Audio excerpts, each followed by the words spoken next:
Hello friends, my soul purpose my soul mission में आपका बहुत बहुत स्वागत है।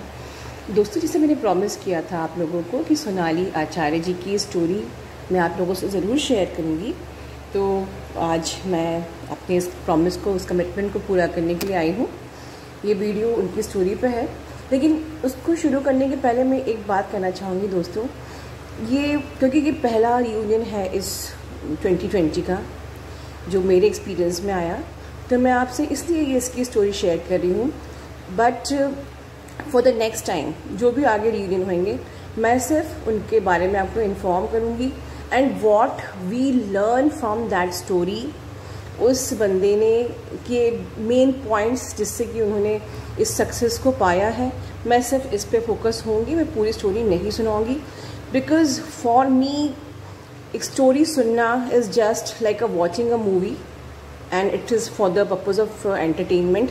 और मैं इस स्पिरिचुअल जर्नी को बिल्कुल भी एंटरटेनमेंट नहीं बनाना चाहती हूँ। मेरे लिए स्पिरिचुअल जर्नी स्पिरिचुअल ग्रोथ करने की जर्नी है। तो it is important for you all कि हर रियूनियन से हम उसका एक्सट्रैक्ट लें कि हमने क्या सीखा, या उन्होंने जो सीखा वो उनका एक्सपीरियंस हम लोग लें और अपनी उस एक्सपीरियंस को लेके अपनी जर्नी में उस एक्सपीरियंस को शामिल करें। Because every one has its own journey. आप सबकी अपनी अपनी जर्नी है, राइट? किसी की स्टोरी सुन के आप सिर्फ सुन सकते हैं, बट उसको आपकी जर्नी से आप कोरिलेट और रेजोनेट नहीं कर सकते कि हाँ मेरे साथ भी वैसा ही होगा या लाइक दिस। तो आपको इस प्रकार से अपने ड्रीम्स ना बनाएं, ऐसे ख्याल ना लेके आएँ कि मेरे साथ भी ऐसा हो रहा है तो मेरे साथ भी वैसा ही होगा। ऐसा आप लोग कोई भी सोच या ख्याल ना बनाएं। इसलिए बेटर कि मैं आपको सिर्फ उस हर एवरी यूनियन का सिर्फ निचोड़, एक्सट्रैक्ट, क्या हमको सीखने को मिला, उनकी क्या स्ट्रेंथ थी, मैं सिर्फ बेसिक चीज़ पे फोकस होंगी। मैं कहानी आपको नहीं सुनाऊंगी, because I don't want to disturb you, your time and my time, right? I want to focus on my growth and your growth. अच्छा, ये एंड प्लस इस वीडियो में जब मैं कहानी सुना रही होंगी सोनाली आचार्य जी की, तो मैं बीच बीच में कुछ मेरे सब्सक्राइबर्स जिन्होंने बहुत मेहनत करी, कुछ उन्होंने चीज़ें जो भी उन्होंने मेरे वीडियो सुन के बनाई, वो चीज़ें उन्होंने मुझे मेल पे भेजी। मैं उनको प्रोत्साहित करने के लिए और आपको प्रोत्साहित करने के लिए उन चीज़ों को अपनी वीडियो में टैग कर दूँगी। पुराने भी बहुत सारी चीज़ें आई थी, बट मेरे मेल्स डिलीट हो गए। पर जो रिसेंट में मेरे पास चीज़ें आई हैं, उन चीज़ों को मैं इस वीडियो में टैग करके जिन्होंने मुझे भेजा, मैं उनको भी प्रोत्साहित करूँगी और आप लोग को भी प्रोत्साहित करूँगी कि we can actually enjoy this journey. सिर्फ पेन ही पेन नहीं है, you can convert this pain into enjoyment and you have to learn yourself कि how to change this pain into enjoyment, like these subscribers who have sent me the things, right? अच्छा, जब सोनाली आचार्य जी ने मुझे mail किया था और फिर उनका फ़ोन आया, तो मैंने उनसे सबसे पहले पूछा कि आपने मेरी इस जर्नी से क्या सीखा।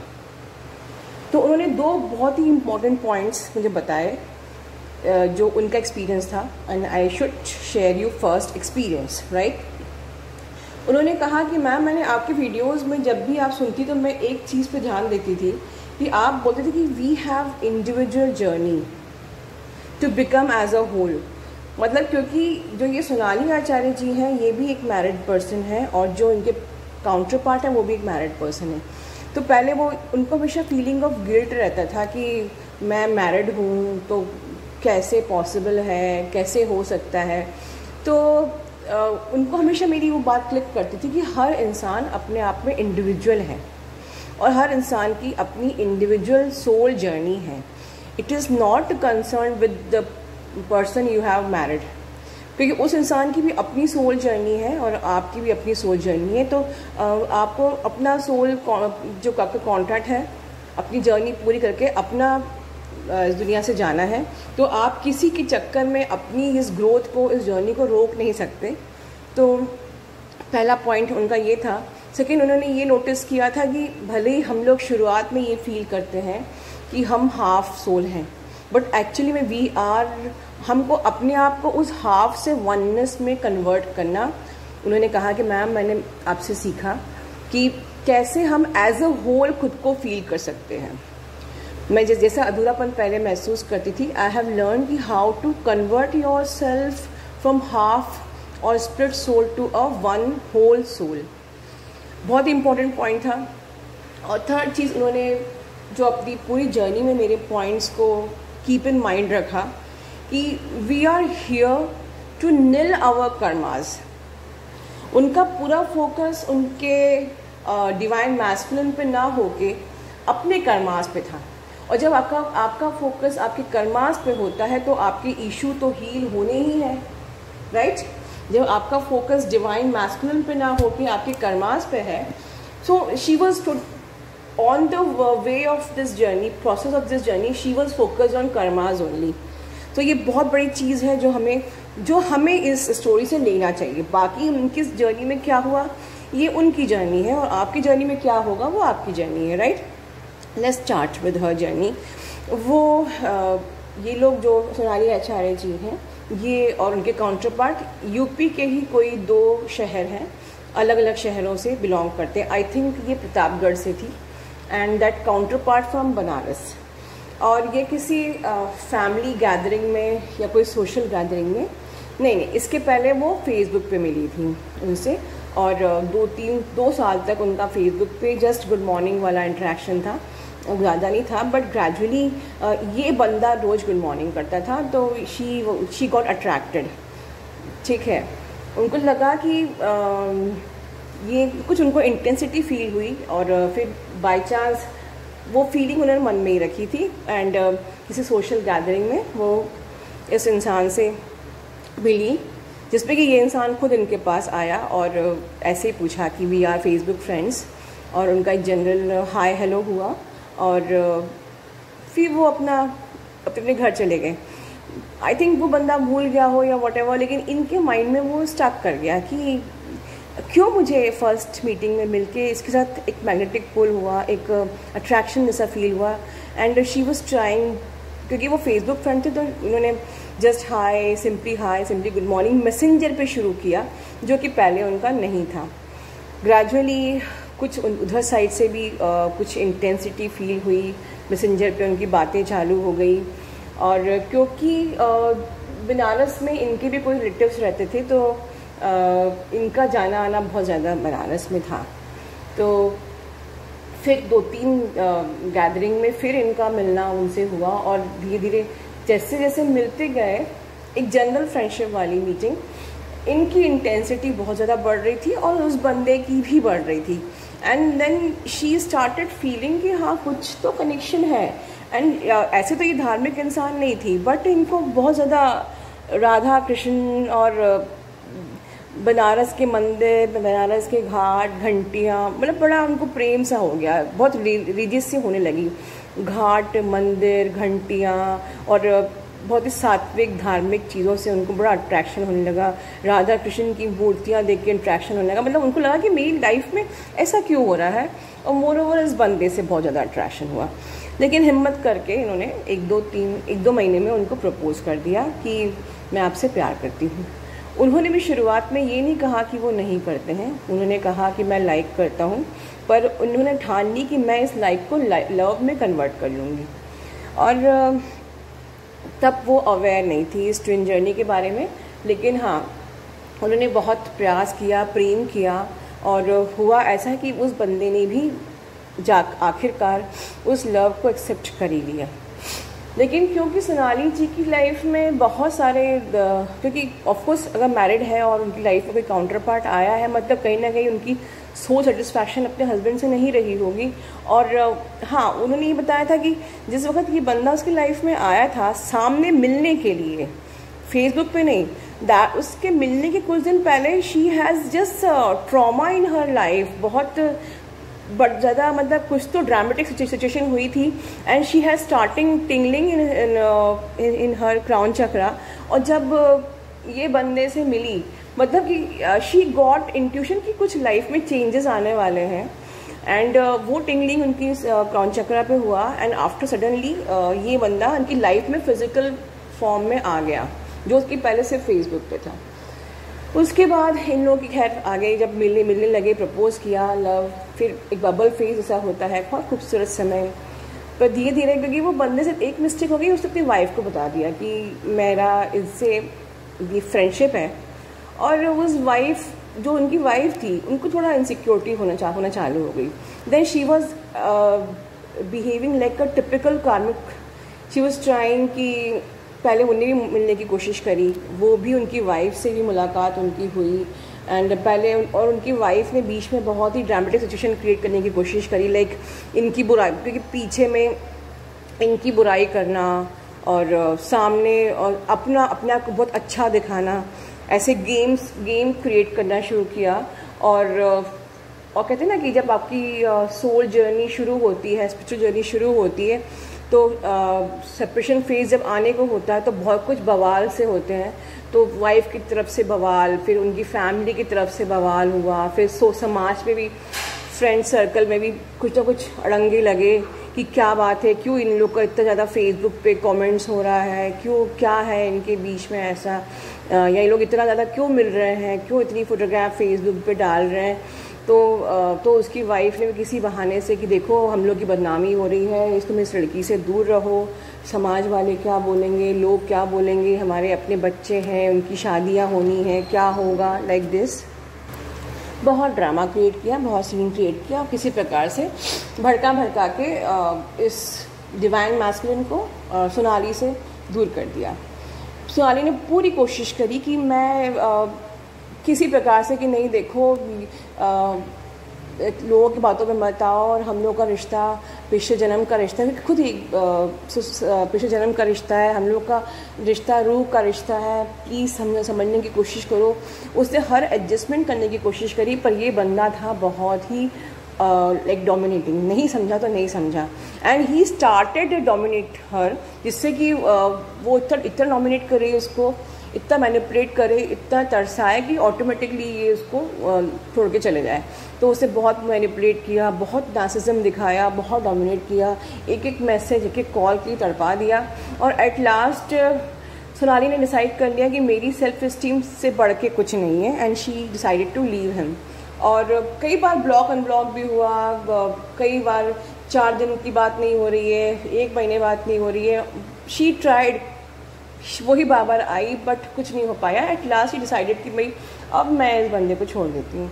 एंड देन शी कि उसको कुछ काफ़ी गहरा सोच शौक हुआ, और फिर मेरे वीडियोस उसके सामने आए, and the same story about the bubble phase and separation जब उसने पढ़ा तो उसको लगा कि बहुत कुछ रेजोनेट हो रहा है मेरे से। एंड जो भी मैं हीलिंग देती थी, मेरे से सेशन कभी नहीं लिया उन्होंने, कोई काउंसलिंग नहीं ली। उन्होंने खुद कहा कि मैम मैं साइलेंट सब्सक्राइबर हूँ, मैंने कोई काउंसलिंग आपसे नहीं ली, और कोई कमेंट भी मैं कर नहीं पाती थी, बट जो आप हीलिंग देती थी, जब मुझे पेन हुआ आपका हीलिंग वीडियो सामने आ जाता था, जब मेरे अंदर कोई क्वेश्चंस होते थे वो आपका वीडियो सामने आ जाता था। बस वो वीडियोस और वो हीलिंग यूनिवर्स मेरे लिए जैसे भेज रहा हो, मुझे ऐसा फील हुआ, और बस उसी ने मुझे मलहम लगाते गए, और मैं इस जर्नी पे चलती गई, मैं हर इम्पॉर्टेंट चीज़ नोट डाउन करती गई।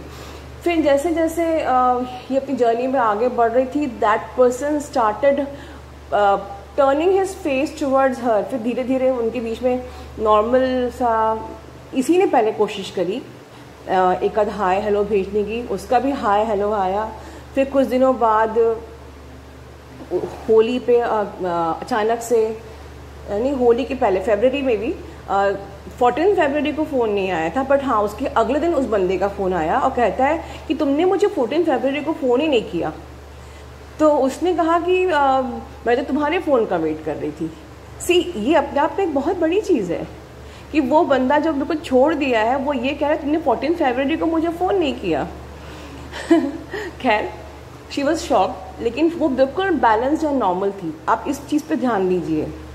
उसने ये कहा कि I was waiting for your call, मुझे बिलीव था कि तुम फ़ोन करोगे।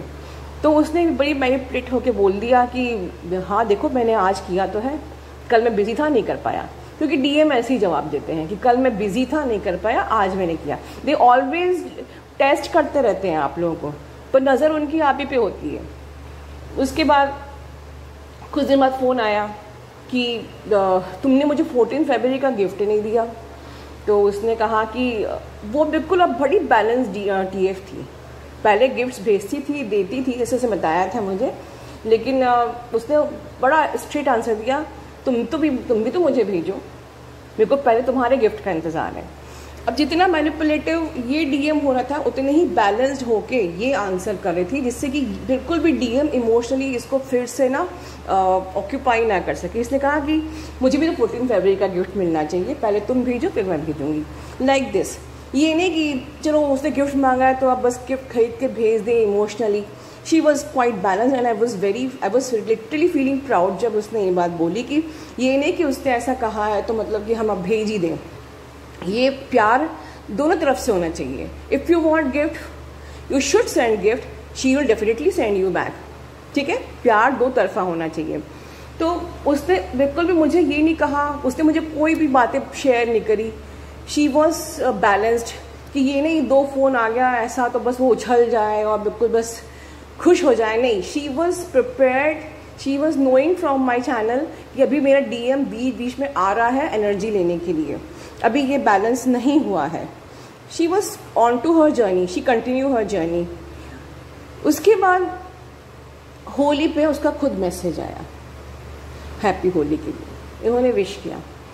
फिर लॉकडाउन के पहले ही जब लॉकडाउन नहीं शुरू हुआ था तो ये किसी काम से बनारस गई थी और जब भी जाती थी ना ये उनको इन्फॉर्म करती थी, और इस बार उन्होंने इन्फॉर्म नहीं किया।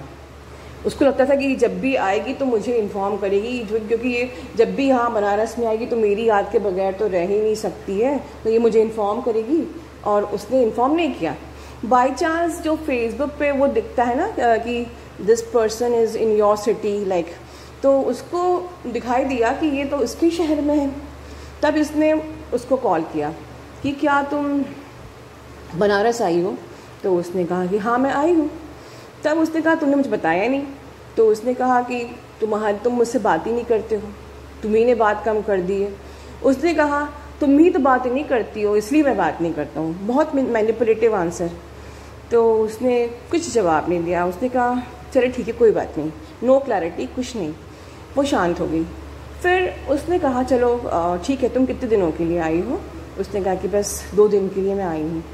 और इस पर उसने कहा कि अगर मतलब वो लड़का वो DM खुद बोला कि अगर टाइम निकल सके तो कल मुझे हाँ 80 घाट पे मिलो, वहाँ पर बहुत टाइम हो गया हम लोग मिले नहीं हैं।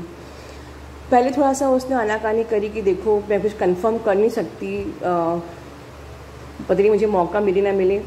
फिर दोबारा से उसका फ़ोन आया कि प्लीज़ आ जाओ, बहुत टाइम हो गया। तब उसने ऐसा नहीं कि बहुत ज़्यादा, देन वो गई, वो उससे कहा चलो ठीक है ओके, वो गई मिलने। और फिर वो मिलने गए तो वहाँ पर उसने एक नाव हायर करी, both of them sitting in the boat. कि चलो हम लोग कौन सा घाट बताया था, दशाश्वमेध घाट, जो भी घाट है आई डोंट नो, तो दशाश्वमेध घाट तक घूम के आते हैं नाव पे बैठ के। एंड नाव पे वो लोग बैठ के दोनों जा रहे थे। And at the boat only he told I am sorry, मैं तुम्हारे संग बहुत बुरा किया, बहुत सारी गलतियाँ मुझसे लाइफ में हो गई, बहुत लोगों पर मैंने विश्वास किया और शायद जो भी हुआ अच्छा हुआ, क्योंकि अगर ये सब नहीं होता तो मैं इन लोगों को समझ नहीं पाता कि कौन मेरा सच्चा है, सगा है और कौन नहीं है। और मैंने जितने भी तुम्हारे दिल दुखाए हैं उन सब के लिए मैं माफ़ी मांगता हूँ। और ये माफ़ी सिर्फ, और वो गंगा मैया के पानी को हाथ में लेके उसने कसम खाई कि अब ज़िंदगी में कभी ना मैं तुम्हारा दिल दुखाऊंगा और ना ज़िंदगी में कभी तुम पे अविश्वास करूँगा, ना ज़िंदगी में मैं कभी तुम्हें छोड़ूंगा। मैं जानता हूँ कि मैं एक शादी में बंधा हुआ हूँ, लेकिन जो प्रेम मेरे अंदर तुम्हारे लिए है वो जगह कोई भी नहीं ले पाया। और मुझे ये तब महसूस हुआ जब मैं तुमसे दूर चला गया। बहुत कोशिश करी मैंने कि actually I am getting emotional चलिए खैर, पानी आ गया मेरी आंखों में खुद बोलते बोलते। खैर उन्होंने बहुत बड़ी बात कही कि उनको ये एहसास हुआ कि कोई भी नॉट इवन हिज वाइफ उनकी जगह ले सकती है। इस बीच में कई थर्ड पार्टी सिचुएशंस में वो गए से वाइफ के अलावा भी कई मल्टीपल अफेयर्स हुए, लेकिन ये हुआ कि उन्होंने खुद बताया कि तुमको छोड़ने के बाद मेरा फाइनेंस का नुकसान, आर्थिक तंगी, जिन भी लड़कियों के साथ मैंने अपने दिल को तुमको भुलाने की जिन भी लड़कियों से मैंने अफेयर्स किए उस पर मुझे वो संतुष्टि नहीं मिली, वो खुशी नहीं मिली, और साथ में मन अशांत और फाइनेंशियल नुकसान इतना ज़्यादा, और उसके ऊपर तुम्हारी याद। मैं पागल हो गया था। मुझे किसी चीज़ में मन नहीं लग रहा था, मतलब कोई समझ में नहीं आता कि हो क्या रहा है। मैं सोचा था कि मैं फिर भी भागने की कोशिश करता कि नहीं, समय ठीक हो जाएगा, ठीक है समय ठीक हो जाएगा, पर समय ठीक होने का नाम नहीं ले रहा था। मेरा भगवान से विश्वास ख़त्म हो गया था। मैंने फ़ोटो खिंचवाना, दोस्तों के पास साथ घूमना सब छोड़ दिया था, और बस एक कमरे में कैद होके बस सोचता रहता था या चैट करता रहता था अपनी गर्लफ्रेंड्स के साथ। लेकिन मुझे लगा कि ये कोई सॉल्यूशन नहीं है, और बस टूट गया था, और पूरा भरोसा था कि तुम मेरी लाइफ में वापस अब नहीं आओगी। हारा हुआ टूटा हुआ बैठा था, और तुम्हारी जब मैंने लाइट देखी फेसबुक पे कि तुम यहाँ आई हुई हो बनारस, तो मुझे लगा कि एक बार एक प्रयास तो मैं कर सकता हूँ, शायद तुम मुझे अपना पाओ ना अपना पाओ, कम से कम मुझे माफ़ कर दो। बस दोस्तों, ये उनकी कहानी थी। उन्होंने कसम खाई कि अब मैं तुम्हारा दिल कभी नहीं दुखाऊंगा, और मैं तुमसे बेइंतहा प्यार करता हूँ, और हम एक दोस्त के रूप में हमेशा रहेंगे। और उन्होंने बहुत न्यूट्रल रही, उन्होंने भी माफ़ कर दिया। उन्होंने कहा कि मैंने तुम्हें कब का माफ़ कर दिया था, कि तुम्हारे कारण से मुझे जो इस अपनी सफ़र में मिला है वो तुमको मैं बता नहीं सकती। तुम्हारे कारण से मुझे क्या मिला है, उन्होंने ये कहा। उनका इशारा अपनी स्पिरिचुअल जर्नी, स्पिरिचुअल ग्रोथ के ऊपर था। तो उन्होंने कहा कि मैंने तुम्हें कब का माफ़ कर दिया, कि तुम्हारे कारण से मुझे बहुत कुछ मिला, और मैं भी तुमसे अभी भी बेइंतहा प्यार करती हूँ। और हाँ, हम लोग एक दोस्त के रूप में हमेशा रहेंगे, अनकंडीशनल लव करेंगे एक दूसरे को। और बस इतना ही उन्होंने मुझे बताया इस जर्नी के बारे में।